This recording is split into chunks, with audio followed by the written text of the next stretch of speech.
नमस्कार दोस्तों, welcome back to my YouTube channel. मेरे इस यूट्यूब चैनल में आप सभी का स्वागत है। दोस्तों मैं लेके आया हूँ हिंदी का यह नेक्स्ट प्रैक्टिस सेट। दोस्तों यह हिंदी का प्रैक्टिस सेट रहने वाला है। दोस्तों यह हिंदी का प्रैक्टिस सेट नंबर 51 है। कौन सा दोस्तों? यह 51 हिंदी का प्रैक्टिस सेट है। इससे पहले दोस्तों 50 प्रैक्टिस सेट कंप्लीट हो चुके हैं। अगर अभी तक आपने ये 50 प्रैक्टिस सेट नहीं लगाए हैं तो कृपया करके आप ये ज़्यादा नहीं है 50 प्रैक्टिस सेट ज़रूर लगा लें। एग्ज़ाम देने से पहले, उत्तर प्रदेश पुलिस री एग्ज़ाम देने से पहले ये 50 प्रश्न जरूर 50 प्रैक्टिस सेट जरूर लगा लें।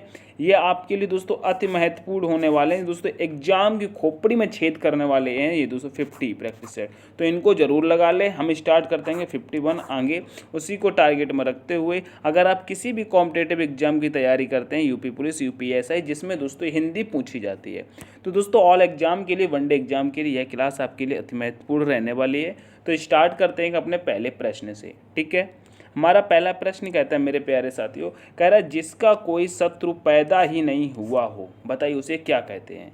जिसका कोई शत्रु पैदा ही नहीं हुआ हो। बताइए, अजानुबाहु, अजात शत्रु, अज्ञात शत्रु, या दोस्तों इनमें से कोई नहीं। तो यहाँ पर कहेंगे उसे अजात शत्रु कहते हैं। क्या कहते हैं? अजात शत्रु कहते हैं, जिसका कोई शत्रु पैदा ही नहीं हुआ हो। ऑप्शन नंबर बी करेक्ट हो जाएगा। नेक्स्ट प्रश्न कह रहा है ऐसा रोग जिसका उपचार संभव ना हो। बताइए, ऐसा रोग जिसका उपचार संभव ना हो। अरोगी, अतिरोगी, विरोगी, या दोस्तों असाध्य, क्या होगा? बताइए। तो यहाँ पर कहते हैं ऐसा रोग जिसका कोई उपचार नहीं होता है उसे दोस्तों असाध्य कहते हैं। क्या कहते हैं? असाध्य। ऑप्शन नंबर डी करेक्ट होगा। नेक्स्ट प्रश्न कह रहा है निम्नलिखित में से शुद्ध वाक्य का चयन कीजिए। बताइए, निम्नलिखित में से शुद्ध वाक्य का चयन कीजिए। प्रश्न नंबर तीसरा, ऑप्शन है यह मेरा पुस्तक है। भैया मेरा पुस्तक नहीं होती है, यह मेरी पुस्तक है, यह होता है। ठीक है, तो ये तो गड़बड़ हो गया। श्री कृष्ण के अनेक नाम हैं। श्री कृष्ण के अनेक नाम हैं। एक बंदूक उपयोगी शस्त्र है, गलत। बाघ और बकरी एक घाट पर पीते, भैया बाघ और बकरी एक घाट पर पानी पीते हैं, पर पीते, ये नहीं हो सकता। तो दोस्तों यहाँ पर होगा श्री कृष्ण के अनेक नाम हैं। जय Shri Krishna. Option number B correct हो जाएगा। ठीक है, क्या? श्री कृष्ण के अनेक नाम हैं। ठीक है, नेक्स्ट प्रश्न, शुद्ध वाक्य का चयन कीजिए। बताइए, पिछली सोमवार से स्कूल बंद है। बताइए भैया, पिछली सोमवार से स्कूल बंद है, ऐसा थोड़ी होता है। पिछले सोमवार से स्कूल बंद है। पिछली सोमवार को स्कंदबंद बंद होगा। बताइए, स्कंदबंद बंद होगा? ये भी नहीं होगा। पिछली सोमवार को स्कूल बंद होगा? नहीं। दोस्तों बिजली सोमवार को स्कूल बंद था। भैया इसमें तो सारे ही ऑप्शन गड़बड़ हैं, एक भी ऑप्शन सही नहीं है। भैया पिछले की जगह पर सब में पिछली पिछली पिछली और यहाँ पर लिख दिया है बिजली, नहीं होगा। तो मैं दोस्तों यहाँ पर एक आपको सही करके बता देता हूँ, ऑप्शन नंबर डी। यहाँ पर बिजली की जगह पे कर लेना, पिछले सोमवार को स्कूल बंद था। क्या?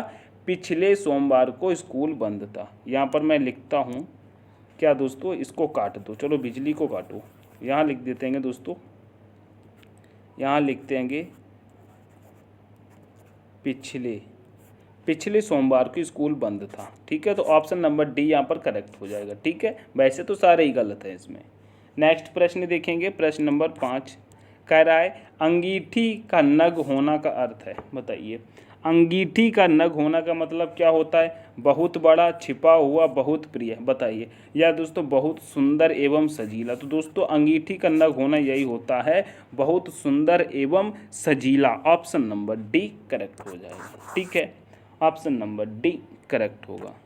नेक्स्ट प्रश्न कह रहा है कान फूकना का अर्थ है। बताइए, कान फूकना का अर्थ क्या होता है? चौकन्ना करना, चुगली करना, जादू टोना करना, या दोस्तों दीक्षित करना, दीक्षित होना। बताइए, तो दोस्तों कान फूकना का मतलब होता है दीक्षित होना। ऑप्शन नंबर डी यहाँ पर भी करेक्ट होगा। नेक्स्ट प्रश्न कह रहा है ठन ठन गोपाल का अर्थ है। बताइए, ठन ठन गोपाल का अर्थ क्या होगा? प्रश्न नंबर 7 पूछता है। कंगाल, बेकार, धनवान, समय आने पर मुकर जाना। तो दोस्तों ठंडन गोपाल उसके कहते हैं जो कंगाल, जिसके पास अब कुछ भी ना बचा हो। भैया वो तो ठंडन गोपाल हो गए, कंगाल हो गए। ऑप्शन नंबर ए करेक्ट हुआ।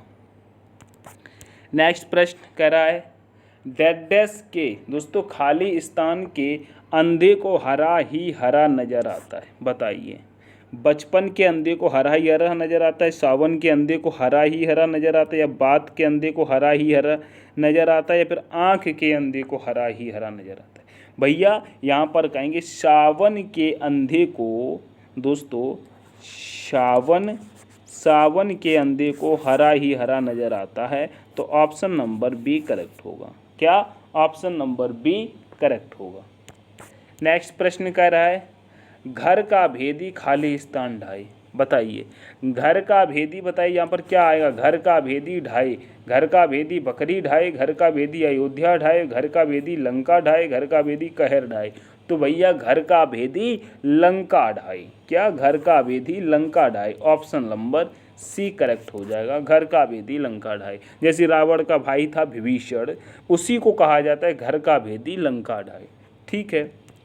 नेक्स्ट प्रश्न कहते हैं कि राम पढ़ता है वाक्य बताइए। बताइए कैसा वाक्य है राम पढ़ता है। सरल वाक्य, संयुक्त वाक्य, मिश्रित वाक्य, इनमें से कोई नहीं। भैया यहाँ पर कह रहा है राम पढ़ता है, बिल्कुल सरल वाक्य है। जी हाँ, राम पढ़ता है तो अच्छी बात है। राम पढ़ता है सरल वाक्य, ऑप्शन नंबर ए करेक्ट हो जाएगा। नेक्स्ट प्रश्न देखेंगे। नेक्स्ट प्रश्न कह रहा है दोस्तों शांत रस का स्थायी भाव क्या है। बताइए, शांत रस का स्थायी भाव क्या है। प्रश्न नंबर 11 का जुगुप्सा, क्रोध, शोक, निर्वेद। बताइए क्या होगा शांत रस का स्थायी भाव। तो 11 का कहेंगे क्या होता है। 11 का दोस्तों क्या होगा, निर्वेद होगा। क्या होगा, निर्वेद हो जाएगा। ऑप्शन नंबर डी यहाँ पर भी फॉलो होता है। नेक्स्ट प्रश्न कह रहा है दोस्तों रसोपत्ति में आश्रय की चेष्टा क्या कही जाती है। कह रहा है रसोपत्ति में आश्रय की चेष्टा क्या कहलाई जाती है। बताइए, विभाव, आलम्बन, अनुभाव, उद्दीपन। बताइए क्या कहलाती हैं रसोपत्ति में आश्रय की चेष्टाएं कहलाती हैं। बताइए 12 का तो कहेंगे यहाँ पर दोस्तों अनुभाव होता है। क्या? अनुभाव होता है। ऑप्शन नंबर सी करेक्ट हो जाएगा, 12 का सी। नेक्स्ट प्रश्न कह रहा है सर्वश्रेष्ठ रस किसे माना जाता है। बताइए, सर्वश्रेष्ठ रस किसे माना जाता है। रौद्र रस को, श्रृंगार रस को, करुण रस को, या दोस्तों वीर रस को। बताइए सर्वश्रेष्ठ रस किसे माना जाता है।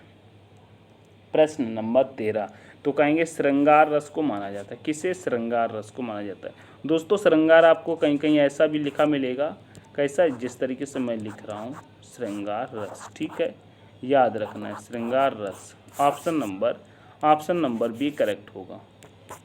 नेक्स्ट प्रश्न कह रहा है दोस्तों वीर रस का स्थायी भाव क्या है। बताइए, वीर रस का स्थायी भाव क्या है। बताइए, वीर रस का स्थायी भाव क्या होता है मेरे प्यारे साथियों। रति, उत्साह, हास्य, या दोस्तों क्रोध। बताइए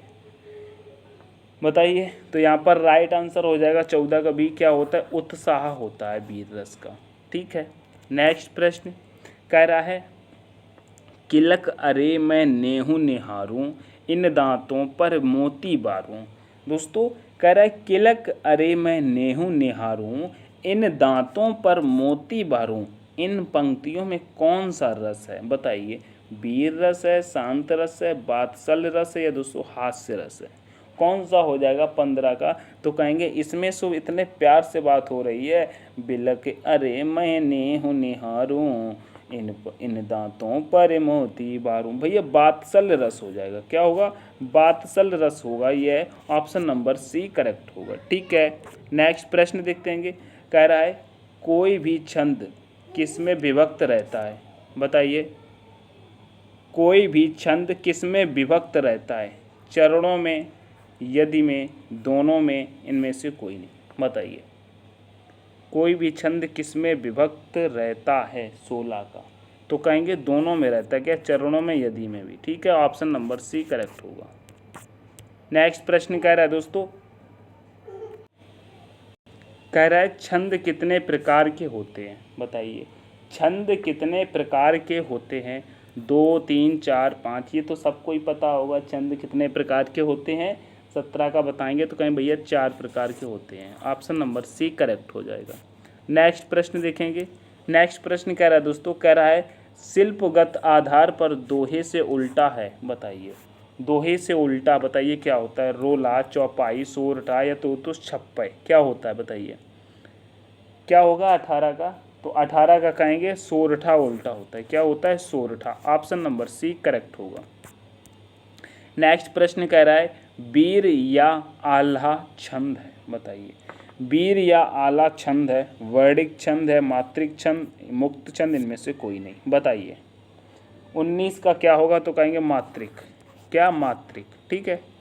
नेक्स्ट प्रश्न कह रहा है दोस्तों, अब अली रही गुलाब में अपत कंटीली डार में कौन सा अलंकार है? अब अली रही गुलाब में अपत कंटीली डार में कौन सा अलंकार है? उपमा, उत्प्रेक्षा, अंत्योक्ति दोस्तों, अतिशयोक्ति, बताइए क्या हो जाएगा? इसका क्या होगा? 20 का बताएंगे तो कहेंगे क्या होता है? अनियोक्ति होता है। क्या होता है दोस्तों? बताएंगे 20 का क्या होता है दोस्तों? 20 का दोस्तों अनियोक्ति। क्या होता है? अनियोक्ति। ऑप्शन नंबर सी करेक्ट होगा। नेक्स्ट प्रश्न कह रहा है दोस्तों, कह रहा है संवेदन दोस्तों, संदेहनी दोस्तों, संदेशनी लिखा है दोस्तों यहाँ पर। कह रहा है संदेशनी मधुबन कूप भरे में कौन सा अलंकार है? संदेशनी मधुबन कूप भरे में कौन सा अलंकार है? रूपक, वक्रोक्ति, अनियोक्ति या दोस्तों अतिशयोक्ति, बताइए क्या हो जाएगा? प्रश्न नंबर 21 पूछता है तो कहेंगे यहाँ पर अतिशयोक्ति होता है। ठीक है। ऑप्शन नंबर डी करेक्ट होगा। नेक्स्ट प्रश्न कह रहा है दोस्तों, हिंदी भाषा के विकास का सही अनुक्रम कौन सा है? बताइए। हिंदी भाषा के विकास का सही अनुक्रम कौन सा है? बताइए क्या हो जाएगा इसमें से? हिंदी, पाली, अपभ्रंश, प्राकृत, प्राकृत, अपभ्रंश, हिंदी, पाली, अपभ्रंश, पाली, प्राकृत, हिंदी, पाली, प्राकृत, अपभ्रंश, अपभ्रंश, हिंदी, बताइए। क्या हिंदी भाषा के विकास का सही अनुक्रम पता है आप लोगों को? बताइए। तो कहेंगे यहाँ पर क्या होगा? पहले आती है दोस्तों पाली। पहले नंबर पर क्या आती है दोस्तों? पहले नंबर पर आ जाती है दोस्तों पाली। पाली आ जाती है पहले नंबर पर। तो पाली तो यहाँ भी नहीं है, यहाँ भी नहीं है, भैया सारे ही गलत हो गए। ऑप्शन नंबर डी बनता है, तो बस ऐसे ही लगा दो। अगर ऐसे ही आ जाए तो बस ऐसे ही ठोंक देना। ऑप्शन नंबर डी करेक्ट हो जाए। क्या? पाली, प्राकृत, अपभ्रंश, हिंदी। ठीक है। ऑप्शन नंबर डी आपका फॉलो होता है। नेक्स्ट प्रश्न कह रहा है दोस्तों, जयशंकर प्रसाद की कामयानी किस प्रकार का काव्य है? बताइए। जयशंकर प्रसाद की कामयानी किस प्रकार का काव्य है? बताइए। मुक्तक काव्य, खंड काव्य, महाकाव्य है दोस्तों, चंपुकय काव्य है, चंपुक काव्य, बताइए क्या होगा? 23 का बताइए क्या होगा? तो कहेंगे यहाँ पर प्रश्न नंबर 23 का सी होगा। क्या होगा? महाकाव्य। नेक्स्ट प्रश्न कहता है हिंदी में स्वतंत्र रूप से बोले जाने वाले अक्षर क्या कहलाते हैं? बताइए। हिंदी में स्वतंत्र रूप से बोले जाने वाले अक्षर क्या कहलाते हैं? स्वर, व्यंजन, संयुक्त अक्षर, स्वतंत्र ध्वनि, क्या कहलाते हैं? बताइए। 24 का क्या होगा? बताइए 24 का क्या होगा? तो कहेंगे स्वर कहलाते हैं। क्या कहलाते हैं भैया? ये तो स्वर कहलाते हैं। ठीक है। ऑप्शन नंबर ए करेक्ट होगा। नेक्स्ट प्रश्न कह रहा है निम्नलिखित में कौन सी पश्चिमी हिंदी की बोली नहीं है? बताइए। पश्चिमी हिंदी की बोली नहीं है। Bundeli, Braj, Kannauji, Bagheli. Option number D correct होगा। बघेली नहीं है। कौन सी नहीं है दोस्तों? बघेली। ठीक है। तो दोस्तों आज के प्रैक्टिस सेट में ये थे 25 प्रश्न। ठीक है। जो कि प्रैक्टिस सेट नंबर दोस्तों 51 था। इसमें हमने 25 प्रश्न देख लिए। यह क्लास आपको कैसी लगती है दोस्तों? एक बार लाइक ज़रूर किया करेंगे, अपने दोस्तों के साथ शेयर करके चैनल को सब्सक्राइब भी करेंगे। ठीक है।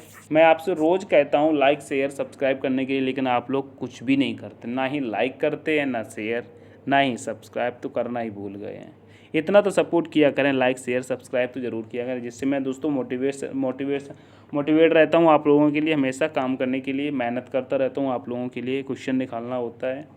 ठीक है दोस्तों, तो मिलते हैं नेक्स्ट वीडियो में, तब तक के लिए take care, all the best, thanks for watching.